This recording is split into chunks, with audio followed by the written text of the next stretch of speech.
Today, in Khan Yunis in the southern Gaza Strip, Palestinian patients and their families gathered at a Red Crescent hospital before boarding buses to travel to the Rafah crossing with Egypt for medical treatment.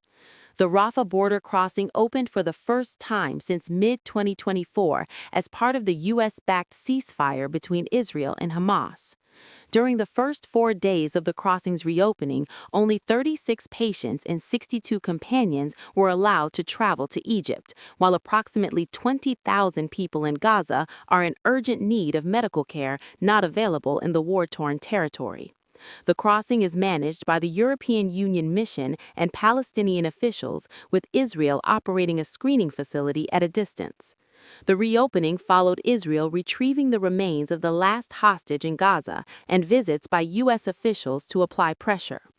Wael Nofel, father of a sick child, said, "I was part of the transfer as a companion for my son, but unfortunately, when they refused to allow my daughter's children to accompany her and she returned, I returned with her. The patient who has an amputated right leg was forced to travel alone. There is no one but God to help him." Patients and their families reported hours of delays and invasive searches by Israeli authorities and an Israeli-backed Palestinian armed group, Abu Shabab, though Israel denied any mistreatment. The Rafah crossing remains a lifeline for Gaza, providing the only access for residents to reach medical care abroad.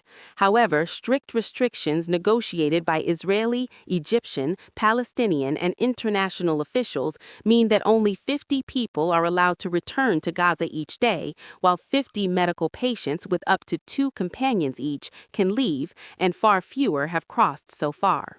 Despite the challenges, the reopening offers critical hope for Palestinians seeking urgent medical treatment and highlights the ongoing humanitarian difficulties in the region.